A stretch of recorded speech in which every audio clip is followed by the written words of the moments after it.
नमस्कार। आज हम बात करने जा रहे हैं एक ऐसे विचारक की जो कि प्रेम को ही सब कुछ मानता है और भारत में बहुत लंबे समय तक अपने विचारों के लिए एक क्रांतिकारी पुरोधा के रूप में जाना जाता है, जिसके विचार बहुत सारे विचारकों से मेल तो नहीं खाते लेकिन विशिष्ट हैं।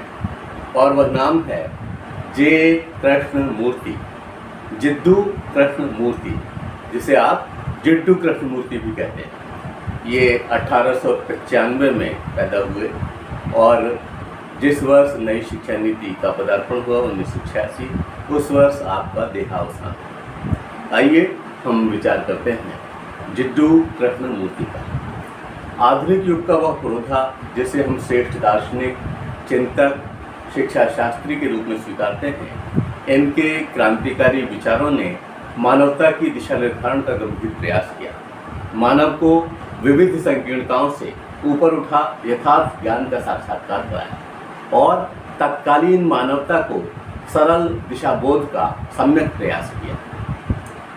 इनकी जीवनी हालांकि बहुत अधिक आरामदेह तो नहीं रही, लेकिन इनके विचार भी इनको हमेशा इस स्थिति में रखते रहे कि इन्हें विरोध का सामना करना पड़ा। जीवन की विसंगतियों से जूझते हुए ये थियोसॉफिकल सोसाइटी के अध्यक्षा डॉक्टर एनी बेसेंट के संपर्क में आए। इनकी प्रतिभा को पहचान कर उन्होंने इनकी शिक्षा दीक्षा का भार अपने ऊपर ले लिया और उच्च शिक्षा की प्राप्ति हेतु इन्हें इंग्लैंड भेजा। जब इन्हें 1922 में अध्यात्म की अनुभूति हुई, तभी से इनके जीवन की दिशा मानव कल्याणार्थ चिंतन के धरातल पर उतरी। मानव को दुखों से छुटकारा दिलाने का मार्ग तलाशना ही इनके जीवन का उद्देश्य हो गया। अब इन्होंने वह सीख लिया कि अयम निजः परोवेति गणना लघु चेतसाम उदार चरिताना तो वसुधैव कुटुम्बकम्, और ये पूरी वसुधा के लिए जीने लगे। अपनी बातों को रखने के लिए इन्होंने बहुत सारी जगहों की यात्राएं भी की। इन्होंने बौद्धिक वर्ग के बीच अपनी बात रखने के लिए America, Australia, England, Bharat, Holland में व्याख्यान दिए। इनके विचारों में प्यार यानी कि लव पर विशेष ध्यान देने की ओर ध्यान आकर्षित किया गया। इन्होंने कहा, यदि आपके हृदय में प्यार है तो फिर किसी ईश्वर को तलाश करने की आवश्यकता नहीं, क्योंकि प्यार ही ईश्वर है। आप देखिए, इनकी यह परिभाषा एक विशेष शब्दों से गुंथित है और मैं एक बार पुनः आपके बीच रखता हूँ कि यदि आपके हृदय में प्यार है तो फिर किसी ईश्वर को तलाश करने की आवश्यकता नहीं, क्योंकि प्यार ही ईश्वर है। प्यार हेतु ये आत्मज्ञान और आत्मशोध को आवश्यक मानते थे और इन्होंने आत्मशोध को आवश्यक तत्व माना है। इसका मतलब कि यह प्यार वह साधारण प्यार नहीं है जिसमें कि वासना का कपट होता है, यह आत्मशोध पर आधारित है और इसीलिए इनके अध्ययन की आवश्यकता हमें शैक्षिक विचारधारा में महसूस हुई। आइए हम विचार करते हैं इनके शैक्षिक चिंतन पर। इन्होंने अपने विचारों के प्रसार हेतु व्याख्यान, पुस्तक लेखन, व्याख्यान संग्रह प्रकाशन आदि को माध्यम बनाया। आज इनकी कैसेट्स भी उपलब्ध हैं। इनका मूल कार्य अंग्रेजी में है, लेकिन आज विविध भारतीय भाषाओं में इसका अनुवाद हो चुका है। हिंदी में अनुवादित कुछ रचनाओं के नाम मैं आपके सामने रख रहा हूँ। संस्कृति का प्रश्न, स्कूलों के नाम पत्र, हिंसा से परे, ज्ञान से मुक्ति, जीवन की प्रथम पुस्तक, प्रथम एवं अंतिम मुक्ति, जो मनुष्य कुछ नहीं है वह सुखी है, ध्यान, आनंद की खोज, दिमाग ही दुश्मन, ईश्वर क्या है, प्रेम क्या है, मन क्या है, शिक्षा क्या है, जीवन और मृत्यु, सत्य और यथार्थ, सोच क्या है आदि। यानी इन्होंने बहुत कुछ लिखा है, उसमें से जिसका हिंदी अनुवाद हुआ है उनमें से भी कुछ पुस्तकों के नाम मैंने आपके बीच रखे हैं। तो इन्होंने बहुत कुछ लिखा और सोचने पर विवश किया कि आप आगे सोचिए कि ये मन क्या है, शरीर क्या है। ऐसा एक विचारक अब यह शिक्षा से क्या समझता था, शिक्षा के संदर्भ में इनके क्या आशय थे, आइए इस पर विचार करते हैं। शिक्षा से आशय, मीनिंग ऑफ एजुकेशन। इनके द्वारा स्थापित संस्था कृष्णमूर्ति फाउंडेशन आज भी इनके विचारों का क्रियान्वयन कर रही है। इनके लेखन व विचारों से शिक्षा की प्रभावशीलता स्पष्ट होती है। इन्होंने कहा, जो कुछ इन्होंने कहा है, आप देखिए एक एक शब्द पर बहुत ध्यान देने की आवश्यकता है। शिक्षा द्वारा ही मनुष्य को जीवन का सही अर्थ समझाया जा सकता है और शिक्षा द्वारा ही उसको गलत रास्ते से सही रास्ते पर लाया जा सकता है। इसका मतलब शिक्षा बहुत ही महत्वपूर्ण है, सही अर्थों को समझाने के लिए भी, और अगर वो गलत ट्रैक पर चला गया है तो उस गलत ट्रैक से पुनः सही रास्ते पर लाने के लिए। इनका मानना है कि शिक्षा विश्व को वस्तुगत रूप से देखना सिखाती है। इसलिए जे कृष्णमूर्ति स्पष्ट रूप से कहते हैं, क्या कहते हैं ये कहते हैं कि शिक्षा का कार्य तुम्हें एक पूर्णतया मित्र, बुद्धिमत्तापूर्ण तरीके से संसार का सामना करने में सहायता करना है। यानी कि शिक्षा को क्या कार्य करना चाहिए इसके बारे में उन्होंने कहा। इसको आंग्ल भाषा में अगर हम कहें तो the function of education is to help you to face the world in a totally different intelligent way.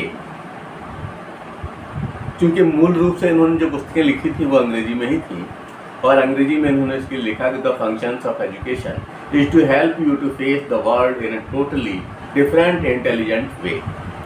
शिक्षा का कार्य तुम्हें एक पूर्णतया मित्र, बुद्धिमत्तापूर्ण तरीके से संसार का सामना करने में सहायता करना है।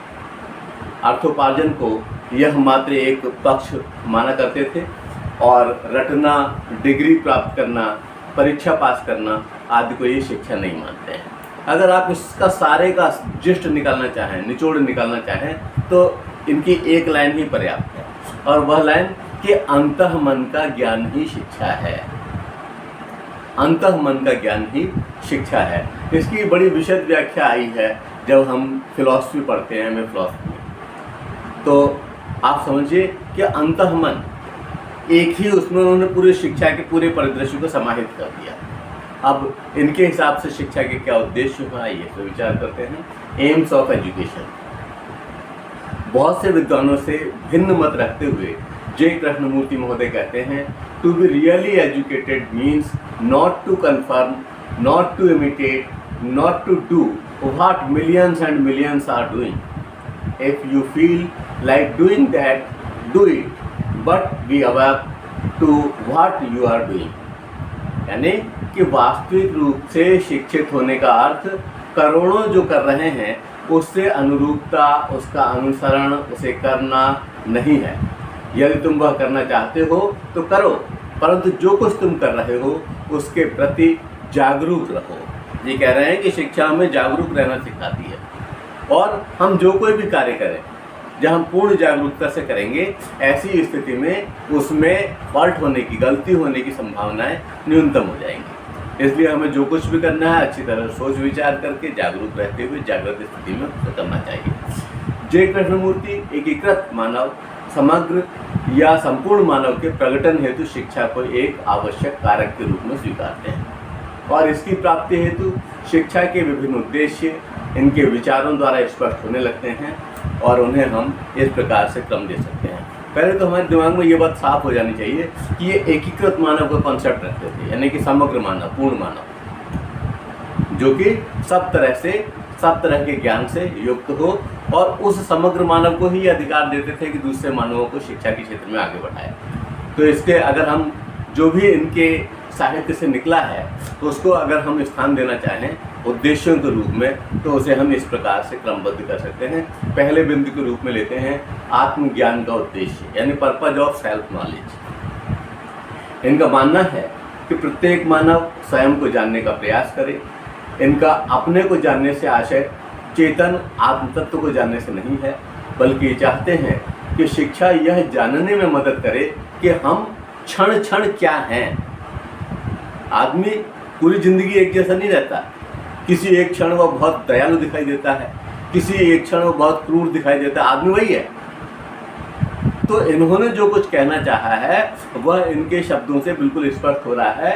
ये चाहते हैं कि शिक्षा यह जानने में मदद करे कि हम क्षण क्षण क्या हैं, अर्थात विभिन्न क्षणों में हम क्या सोचते, विचार करते, अनुभव करते हैं, हमें उसे जानने का प्रयास करना चाहिए। ऐसा न हो कि जिस धर्म का उद्भव मानव से हुआ है वह उसका गुलाम बनकर रह जाए। आप ये समझिए, रूढ़ियों से नहीं बनना चाहते। ये कहते हैं कि आप ही ने धर्म पथ का निर्माण किया, तो ऐसी स्थिति में हम केवल उसकी रूढ़ियों से, उनकी परंपराओं से, उनकी उन व्यवस्थाओं से जुड़कर न रह जाए और केवल उसके गुलाम बन करके न रह जाए। हमारी सोच खुली होनी चाहिए, मस्तिष्क के दायरे विस्तृत होने चाहिए। जिस तरह की स्थितियां हैं हम उस तरह की सोचने में सक्षम होने चाहिए। दूसरे पॉइंट के रूप में लेते हैं सृजनशीलता का विकास, डेवलपमेंट ऑफ क्रिएटिविटी। इससे इनका आशय शरीर, आत्मा, मन तीनों की सृजनशीलता से है। विद्यार्थियों को स्वतंत्र निर्णय के अवसर प्रदान किए जाए, इनके ऊपर अपने विचार थोपने का प्रयास न किया जाए। यह भयमुक्त वातावरण सृजनशीलता की वास्तविक पृष्ठभूमि तैयार करेगी। यानी कि जो हम ऐसे दृष्टिकोण से कार्य करें कि बच्चों को सृजनशीलता का मौका मिल जाए और उनकी जो प्रतिभा है वह निखर करके सामने आए। होता क्या है, चाहे वो माता पिता हों, चाहे गुरु हों, वो अपने विचारों को थोपने का प्रयास करते हैं। उन्होंने अपने अनुभव से जो सीखा है उसके आधार पर उसको तैयार करना चाहते हैं, जबकि जरूरी नहीं है कि उस तरह की स्थितियाँ उसके जीवन में आने ही वाली। तो ऐसी स्थिति में हमें उससे थोड़ा खुला छोड़ना चाहिए और उसको सृजनशीलता के मौके उपलब्ध कराने चाहिए, ऐसा इनके द्वारा कहा गया। अब नेक्स्ट बिंदु के रूप में लेते हैं हम वर्तमान महत्वपूर्ण, यानी कि इम्पोर्टेंस ऑफ प्रेजेंट टाइम। ये जो समय है वही सबसे महत्वपूर्ण है। ये पास्ट को, गुजरे हुए समय को या आने वाले समय के विचार करके अपने आप को बर्बाद नहीं करना चाहते। ये कहते हैं कि काल की सत्ता नहीं है और शुद्ध चेतना मात्र का अस्तित्व है। हमारे जीवन का वर्तमान क्षण ही प्रिय, अप्रिय, भूत या भविष्य से संबंध रखने वाला हो सकता है। इसीलिए ये जीवन में वर्तमान को महत्वपूर्ण मानते हैं। अतः शिक्षा वर्तमान में जीना सिखाए। कह रहे हैं कि शिक्षा वह ही कहलाएगी जो व्यक्ति को वर्तमान में जीना सिखा दे। क्योंकि हो सकता है हमारा संबंध हो उस चीज़ का, जो हम काम अभी कर रहे हैं उसका प्रभाव आने वाले कल पर पड़े, या फिर पिछले वाले से हमारा सीखा हुआ हो सकता है। लेकिन वर्तमान अगर हम अच्छी तरह से जीते हुए जाएंगे तो ऐसी स्थिति में विकास के तमाम सोपान तय करने के लिए मार्ग प्रशस्त हो जाएंगे। अगले बिंदु के रूप में लेते हैं विज्ञान का यथोचित समावेशन, रीजनेबल इंक्लूजन ऑफ साइंस। ये विज्ञान व तकनीकी के विरोधी नहीं थे। इनका मानना था कि विज्ञान को मानव के विकास का सहयोगी होना चाहिए। ये विज्ञान के सम्यक प्रयोग द्वारा मानव मात्र का कल्याण करना चाहते थे। विज्ञान व तकनीकी को कोई ऐसा कार्य संपादित नहीं करना चाहिए जो मानवता विरोधी हो। मानव मात्र के कल्याणार्थ अध्यात्म और विज्ञान का यथा योग्य सम्मिलन भी होना चाहिए। ये कह रहे हैं कि विज्ञान सही है और हमारी वजह से वह विशिष्ट ज्ञान आया है, तो ऐसा न हो कि वह हमारी विनष्टि के कारण बन जाए और लोग कह उठे कि बारूद के एक ढेर पर बैठी है दुनिया। तो इस तरह की स्थितियाँ न बनाई जाए, बल्कि विज्ञान को मानव हित में कार्य करना चाहिए और ऐसे विज्ञान को ही ये विशिष्ट मानते हैं और मानव उपयोगी मानते हैं। दूसरी बात ये कहते हैं नेक्स्ट बिंदु के रूप में जिसे हम ले सकते हैं कि संवेदनशीलता में वृद्धि, इंक्रीज सेंसिटिविटी। ये कह रहे हैं कि बिल्कुल हम इस तरह की स्थिति में ना आ जाएं कि बिल्कुल यंत्र की तरह से बिहेव करने लगें। हमें हमारे अपने सेंसेस जागरूक स्थिति में होने चाहिए। इनका मानना था कि बालकों को प्रतिस्पर्धा और भय मुक्त वातावरण मिले। अनुशासन के साथ संवेदनशीलता का गुण अपरिहार्य है। बच्चों में प्रेम का ऐसा प्रस्फुटन हो जिससे वे प्रकृति व मानव मात्र से प्रेम करना सीखें। वे इतने संवेदनशील बने कि क्रोध, घृणा, हिंसा, द्वेष को जो भाव है वह द्वेष का भाव पूर्णतः तिरोहित हो जाए और कहीं भी एक छोटा बिंदु भी इस तरह का ना बचे जो उन्हें इस तरह की प्रेरणा दे। तो चाहते हैं हिंसा न रहे, क्रोध न रहे, द्वेष न रहे, प्रेम ही प्रेम हो सके। नेक्स्ट बिंदु के रूप में लेते हैं व्यावसायिक योग्यता का विकास, यानी कि डेवलपमेंट ऑफ प्रोफेशनल कॉम्पिटेंस। ये समझते हैं कि खाली इस तरह की बातों से ही हमारा गुजारा नहीं हो जाएगा, इसलिए उसका व्यावसायिक पक्ष भी जो है सुदृढ़ करना चाहिए, सुदृढ़ करना चाहिए। यह नितांत पलायनवादिता की जगह व्यावहारिकता को बालक से जोड़ना चाहते थे। इसीलिए बालक को व्यावसायिक निपुणता सिखाना चाहते थे, क्योंकि जीवन यापन कोई ना कोई व्यवसाय पर तो आधारित होगा ही। जब हम कोई ना कोई कार्य करेंगे तभी हम जीवन यापन अच्छी तरह से कर पाएंगे। और इसी तरह से ये चाहते हैं कि शिक्षा के द्वारा व्यावसायिक दक्षता प्राप्त करने की व्यवस्थाएं की जाए। शिक्षा को इंगित करते हुए मानव को एक विशेष संदेश देते हुए इन्होंने क्या कहा, सुनिए ठीक इन्हीं के शब्द। Education must help in facing the world in a totally different intelligent way, knowing you have to earn a livelihood, knowing all the responsibilities, the miseries of it all। ये बिगनिंग ऑफ लर्निंग जो इनकी किताब है उसके पृष्ठ number 171 पर लिखा हुआ है। क्या मतलब हुआ इसका आशय हिंदी में जानिए कि यह जानते हुए कि तुमको जीविकोपार्जन करना है, संपूर्ण जिम्मेदारियों को निभाना है, उन सबका दुख उठाना है, शिक्षा को तुम्हें एक पूर्णतया मित्र बुद्धिमत्तापूर्ण तरीके से संसार का सामना करने में सहायता करनी चाहिए। यानी शिक्षा क्या करे, शिक्षा इतना काम कर दे कि वो संसार की सामना करने में एक मित्र की तरह से, एक बुद्धिमत्तापूर्ण व्यवस्था की तरह से हम सबका सहयोग करे, यह कामना करते हैं शिक्षा से। और इसीलिए इनको विशिष्ट माना गया कि इन्होंने व्यावसायिकता को, इन्होंने विज्ञान को, इन्होंने बहुत सी ऐसी बातों को इसमें समाहित किया अपने एक नए तरह के अध्यात्म के साथ। इसी वजह से विशेष रूप से जाने जाते हैं। साथ ही यह रूढ़ियों से लड़ रहे थे तो एक और नया पॉइंट सृजित होता है, और उस बिंदु को हम इस तरह से ले सकते हैं, नवीन मूल्यों की वाहक संस्कृति का निर्माण, creating a culture of new values. किस तरह से? इनका स्पष्ट रूप से मानना था कि विविध संस्कृतियों का प्रभाव हमारा दृष्टिकोण जो है उसको संकीर्ण कर देता है, जबकि आवश्यकता है पूर्व धारणाओं से या पूर्व आग्रहों से मुक्त हो जाने की। शिक्षा का उद्देश्य ऐसी अंतः चेतना व आत्मिक उत्थान की पृष्ठभूमि बनाना है जो दृढ़तापूर्वक हमें पूर्वाग्रहों के खिलाफ खड़ा कर सके, तभी नवीन मूल्यों व नव संस्कृति का उद्भव संभव हो सकेगा। आप समझिए कि पूर्वाग्रहों से मुक्ति की इनकी जो कामना है, ऐसा लगता है कि ये बाबा साहब अम्बेडकर की बात से प्रभावित है, या ऐसे बहुत सारे विचारक हुए हैं जिन्होंने की रूढ़ियों से लड़ने की बात की है। उन सबके समकक्ष और उनसे ऊंचा दर्जा इन्हें इसलिए मिलता है कि कह रहे हैं कि नए मूल्य आप गठित कीजिए और उसे समाज को दे दीजिए, क्योंकि उसकी आवश्यकता है। इसलिए ये चाहते थे कि एक ऐसी संस्कृति का निर्माण हो जो नवीन मूल्यों की वाहक, और ये एक बहुत कीमती बात है। अब अभी हम विचार कर रहे थे इनके उद्देश्यों पर। अब हम ये जानने का प्रयास करते हैं कि शिक्षा के जो विभिन्न अंग हैं, उन अंगों पर इनके विचारों का क्या इम्पैक्ट पड़ा है, क्या प्रभाव पड़ा है।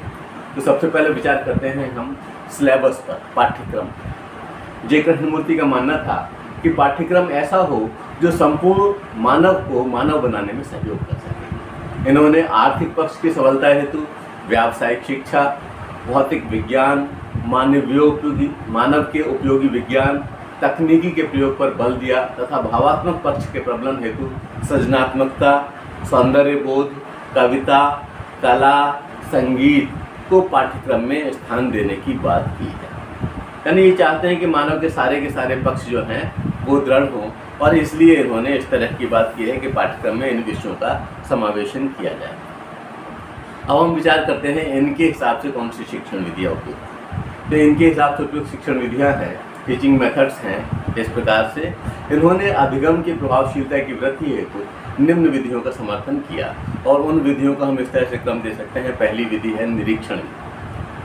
ये चाहते थे कि निरीक्षण विधि का इस्तेमाल किया जाए और बच्चे उसे देख करके और सीखें। दूसरी बात ये चाहते थे अनुभव व जो है पिछला जो ज्ञान है उसको बच्चे ध्यान से देखें और अनुभव आधारित विधि पर काम करें कि अगर इस तरह के कार्य किया है और उसका यह परिणाम हुआ है तो आने वाले समय में इसी तरह के परिणाम होने की ज़्यादा संभावना है। तो अनुभव आधारित विधि को ये प्रश्रय देना चाहते हैं।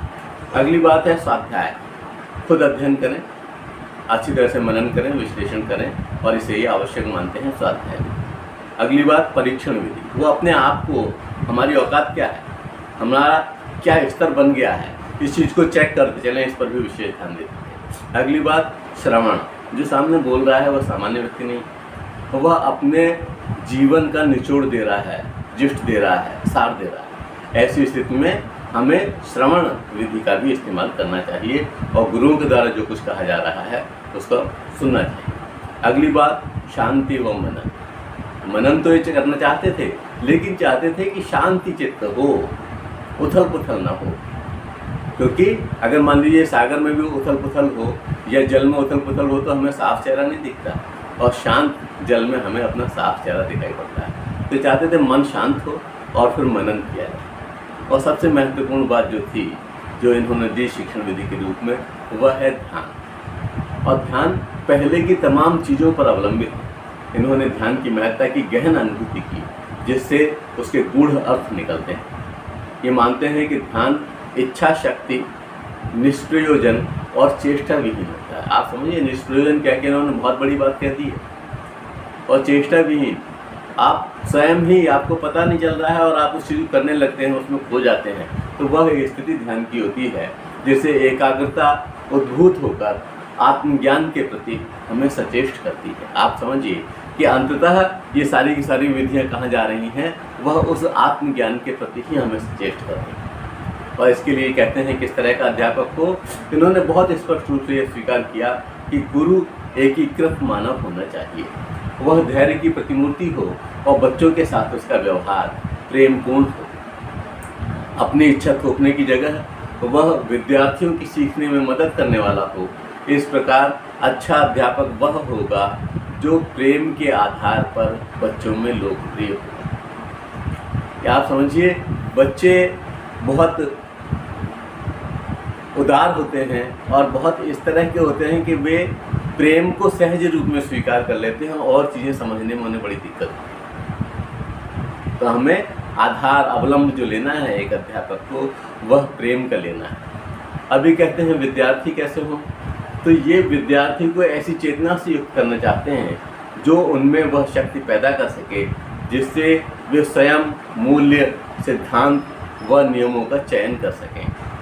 ऐसा न हो कि हम उन्हें थोपें कि ये मूल्य, ये सिद्धांत, बल्कि वो खुद चयन कर सकें कि उन्हें किस तरह के मूल्यों की आवश्यकता है आज के परिवेश में। वे यह बिल्कुल नहीं चाहते कि उन पर किसी तरह के सामाजिक, राजनीतिक, आर्थिक, सांस्कृतिक और धार्मिक पूर्वाग्रह थोपे जाए। वो थोपे जाने के बहुत विरोध थे। इन्होंने विद्यार्थियों से स्पष्ट रूप से कहा, जो इन्होंने कहा इनके ठीक शब्द आपके समक्ष रखता हूँ। ये कहते हैं कि education employs to live a life of tremendous order in which obedience is understood, in which it is seen where conformity is necessary and where it is totally unnecessary, and where it is totally unnecessary is to see when you are imitating। आप समझिए कि इनके जो शब्द हैं, अगर हम धीरे धीरे करके एक एक का उच्चारण करते हैं तो वो बहुत अच्छी तरह समझ में आते हैं और इतने अधिक स्पष्ट हो जाते हैं कि हमें लगता है कि हाँ, हम साक्षात्कार सीधे सीधे उनसे बात कर रहे हैं।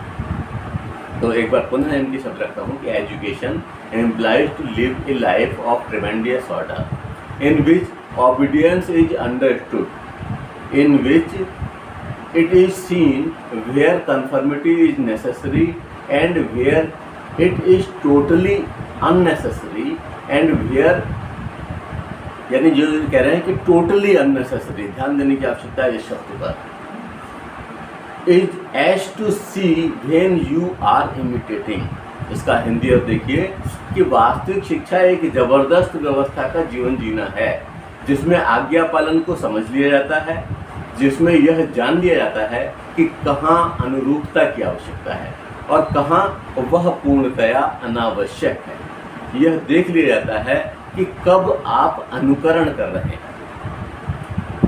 आप समझिए कि उसको ये पहचान लेना कि कब ये आवश्यक है और कब ये अनावश्यक है। बहुत सारी चीज़ें होती हैं कि एक समय उसकी आवश्यकता होती है और एक समय उसकी आवश्यकता कतई नहीं होती। तो जब हमारा मस्तिष्क इतना जागरूक हो जाए कि वह यह समझने लगे कि कब यह सिद्धांत, कब यह मूल्य, कब यह बात आवश्यक है और कब यह बात आवश्यक नहीं है, तब जो है और हम उसका सही अनुकरण कर पाएँ, तब यह सब कुछ जो कुछ कराती है वह है शिक्षा और वह गुण है शिक्षार्थी का। अगर मान लीजिए आपके गुरुजी दौड़ करके ट्रेन पर चलने की स्थिति में हो और आप उनके चरण स्पर्श करने लगे तो आप एक बाधा ही बन जाएंगे। हालांकि चरण स्पर्श करना ये आपके हिसाब से आपका मूल्य हो सकता है, लेकिन उस समय जिस समय कि गुरुजी को बड़ी मुश्किल से ट्रेन पकड़ में आने वाली हो और वो दौड़कर चढ़ने का प्रयास कर रहे हो और आप बीच में घुस करके चरण स्पर्श कर लें, गुरुजी गिरी जाएंगे। ऐसी बहुत सारी बातें, बहुत सारे उदाहरण लिए जा सकते हैं जिसमें कि कब उसकी आवश्यकता है और कब नहीं है, इसका जो विचार कर पाता है वह ही एक सच्चे शिक्षार्थी के रूप में है, ऐसा ये मानते हैं। अब बात करते हैं इनके हिसाब से डिसिप्लिन की, अनुशासन। ये विद्यार्थियों को आंतरिक व बाह्य दोनों प्रकार की स्वतंत्रता देना चाहते हैं, दोनों तरह की, आंतरिक भी और बाह्य भी, और आत्म अनुशासन के प्रचलित सिद्धांतों को भी नहीं मानते। जो हम कहते हैं ना सेल्फ डिसिप्लिन बहुत बढ़िया होता है, ठीक है ना, हम इसको भी नहीं स्वीकार करते। और ये कहते क्या हैं, ये साथ साथ ये कहना चाहते हैं कि स्वतंत्रता का अर्थ स्वच्छंदता नहीं है। सजेस्ट भी कर रहे हैं कि आपको स्वतंत्र तो किया गया है, स्वच्छंद नहीं किया गया है। दूसरों का ध्यान रखा जाए, उनके प्रति विवेकशील रहा जाए और नम्र व यथोचित व्यवहार किया जाए। इसका साफ संदेश इनके माध्यम से विद्यार्थियों को दिया जाता है कि आप के ऊपर हम किसी तरह का बंधन नहीं थोपना चाह रहे, लेकिन आपके माध्यम से आपसे हम यह आशा करते हैं कि आप विनम्र रहेंगे, आप यथोचित व्यवहार करेंगे, आप विवेकशील मस्तिष्क का प्रदर्शन करेंगे, इसकी आशा भी विद्यार्थी से करते हैं। नेक्स्ट बिंदु के रूप में लेते हैं हम विद्यालय। यह प्रभावी अधिगम, अध्यापन, व्यवस्थापन हेतु विद्यालय की भूमिका को स्वीकार करते थे। इन्होंने विद्यालय स्वसंचालन हेतु प्रशासन में अध्यापक व विद्यार्थियों की भागीदारी की बात कही। ये चाहते थे कि विद्यालय में विद्यार्थियों की संख्या को सीमित रखा जाए, और कितना सीमित रखा जाए, इतना सीमित रखा जाए कि अच्छी तरह से अध्यापन हो सके, अच्छी तरह से अधिगम हो सके। विद्यालय की समस्याओं के निराकरण हेतु शिक्षक परिषद व छात्र परिषद का निर्माण किया जाए। जब हम छात्र परिषद की बात करते हैं तब कहीं एक चित्र सा उभरता है उच्छृंखलता का। कहते हैं नहीं, ऐसा नहीं होगा छात्र परिषद, कैसा होगा? ये कहते हैं कि छात्र परिषद में भी शिक्षकों का प्रतिनिधित्व हो। उसमें अगर मान लीजिए परिषद है तो उसमें अध्यापक भी हो। विद्यालय की साफ सफाई, अनुशासन, भोजन आदि की जिम्मेदारी विद्यार्थियों को दी जाए। ऐसे पर्यावरण का निर्माण किया जाए जिससे विद्यार्थी अपनी शक्तियों को पहचान सकें और स्वयं समस्या का निराकरण करने में समर्थ हो सकें। उनके ऊपर इस तरह की जिम्मेदारियां डाल देनी चाहिए जिससे कि वो अपने आप उसको करें। और चूंकि अध्यापक छात्र परिषद का नेता है तो वह उसको देखे कि कहीं वह फॉल्ट तो नहीं कर रहे हैं, कहीं वो कोई गलती तो नहीं कर रहे हैं। ऐसी स्थिति में जब बहुत आवश्यक हो जाए तभी वह हस्तक्षेप करे और बताए कि ये तरीका भी हो सकता है। तो आप देखिए कितना सहज और सरल बनाना चाहते हैं शिक्षक। इन्होंने इनके द्वारा जो शिक्षा के हमारे अंग हैं उनके ऊपर जो कैसी सोच थी उस पर अभी हमने विचार किया। इसके अलावा भी इन्होंने कुछ जो उस समय की आवश्यकता थी उस शिक्षा पर ध्यान देने की बात की है। तो अन्य आवश्यक पक्ष कौन से हैं, आइए उनको भी जान लेते हैं। अदर नेसेसरी डायमेंशंस इनकी शिक्षा के, तो उसमें हम पहले बिंदु के रूप में ले सकते हैं नैतिक व धार्मिक शिक्षा। हालांकि इनकी नैतिक व धार्मिक शिक्षा उस तरह की पूर्व धारणाओं से युक्त नहीं थी और ये बच्चे को स्वतंत्र रखते हुए, स्वाधीन रखते हुए बाहर से और अंदर से इसका विकास करना चाहते थे और इसको देना चाहते थे। ये नहीं चाहते थे कि ये अनैतिक हो जाए, ये चाहते थे कि वो नैतिक रहे, लोगों की मदद करे, लोगों के प्रति उसके पूर्वाग्रह न हो, विनम्र हो, उदार, है ना। नेक्स्ट बिंदु के रूप में हम लेते हैं कि चाहते थे सबकी शिक्षा की व्यवस्था, यानी जन शिक्षा जिसे हम कहते हैं, कि सबकी शिक्षा की व्यवस्था हो और किसी भी आधार पर कोई भेदभाव न किया जाए। और चूँकि विसंगति तो रही है तो ऐसी स्थिति में महिलाओं को शिक्षा के अधिकार नहीं मिल पाए थे, तो इन्होंने स्त्री शिक्षा पर भी विशेष बात की और ये कहा कि स्त्री या पुरुष दोनों समान हैं और दोनों के लिए समान तरह की शिक्षा की व्यवस्था की जानी चाहिए और इसी के ये पक्षधर थे। साथ साथ इन्होंने जो एक बात कही जिन्होंने इसे ज़्यादा फेमस कर दिया वह थी व्यावसायिक शिक्षा। कि व्यावसायिक शिक्षा की व्यवस्था जरूर हो, और व्यक्ति अपने पैरों पर खड़ा हो सके, इसके लिए शिक्षा को अपना योगदान करना ही चाहिए। इस तरह से इन्होंने शिक्षा के इन पक्षों पर विशेष रूप से ध्यान दिया। आइए अब हम इनका जो एक समग्र चित्र खींचने का प्रयास करते हैं कि यह व्यक्ति जो कि प्रेम को ही सब कुछ मान रहा है, वह व्यक्ति जो कि धर्म को या प्राचीन परंपराओं को स्वीकार नहीं कर रहा है, वह व्यक्ति जो कि नए परिवेश में नए तरह के मानव और एकीकृत मानव की बात कर रहा है, उसके इस समग्र चिंतन का क्या मूल्यांकन हो सकता है, आइए हम इस पर विचार करते हैं। शैक्षिक चिंतन का मूल्यांकन, असेसमेंट ऑफ एकेडमिक थिंकिंग। जे कृष्णमूर्ति महोदय शिक्षा को साधारणतया जिन अर्थों में स्वीकार करते हैं, उनके अनुसार ये पुनः विचार की विषय वस्तु है। इन्होंने कहा कि एक बात कोई हमेशा के लिए सत्य नहीं, और उसमें हम पुनः विचार करें, पुनः विचार करके अगर उसमें कुछ गड़बड़ी है तो उसको हम निकालें, और इस तरह से धीरे धीरे से हम अपनी कमियों को तिरोहित कर पाएंगे। ये कहते हैं कि education generally used to mean learning out of books, storing up information and using it either selfishly or a particular cause or a particular sect and marketing oneself important in that sect of organization। इसका हिंदी अर्थ हुआ कि साधारणतया शिक्षा का अर्थ पुस्तकों को पढ़ना, जानकारी का संग्रह करना और उसे या तो स्वार्थ के लिए या किसी विशिष्ट कारण के लिए, किसी विशेष संप्रदाय के लिए, स्वयं को उस संप्रदाय में अथवा संगठन में महत्वपूर्ण बनाने के लिए प्रयोग किया जाता है। जब हम इस तरह की बात करते हैं तो बहुत सारे स्वर हमारे विरोध में खड़े हो जाते हैं, क्योंकि होता यही है, लेकिन हम कहना नहीं चाहते, हम उसके ठेकेदार बनना चाहते हैं। धर्म के क्षेत्र में लोग धर्म के ठेकेदार बनना चाहते हैं, शिक्षा के क्षेत्र में लोग शिक्षा का सबसे बड़ा स्तंभ खुद को दिखाने के प्रयास में रहते हैं और ये कहते हैं कि भाई नहीं, ये चीज़ उचित नहीं है, यहाँ पर हमें पुनः विचार की आवश्यकता है। ये अंतःचेतना के विकास की बात करते हैं। और आप देखिए, अब यहाँ पर हम जो इनकी आलोचना कर रहे हैं, मूल्यांकन कर रहे हैं, तो कुछ अच्छाइयाँ हैं, कुछ बुराइयाँ हैं और कुछ चीज़ों में इन्हें भी चेंज होने की आवश्यकता है। तो ये अंतःचेतना के विकास की बात करते हैं, जबकि अब तक हमने बहुत सारे विचारकों को पढ़ा है और अंतःचेतना किसी एक चीज़ के विकास की जगह सर्वांगीण विकास निश्चित रूप से बड़ा होगा। तो सर्वांगीण विकास में प्रगति के अधिक बीज संग्रहित हैं, इसको मानना ही चाहिए। केवल आत्मचेतना के विकास की बात करने से काम चलने वाला नहीं। उद्देश्यों के क्रम जो पूर्ण मानव के विकास की बात इनके द्वारा रखी गई है, उसके निर्माण हेतु सुझाए गए साधन और बताया गया पाठ्यक्रम अपर्याप्त है। यहाँ तक स्पष्ट परिलक्षित होता है कि अंतःचेतना विकास की यात्रा इस पाठ्यक्रम से होना संभव नहीं है। जो पाठ्यक्रम इन्होंने बताया है, उस पाठ्यक्रम से तो अंतःचेतना का विकास होने से रहा, ऐसा साफ तौर पर लगता है। शिक्षण विधियों में इन्होंने जो मनोवैज्ञानिकता का समावेश किया वो अच्छी बात है, अच्छी विचारधारा है, पर कोई नई विधि इन्होंने नहीं सुझाई है कि हाँ ये एक विधि हमारे शोध के द्वारा निकली है।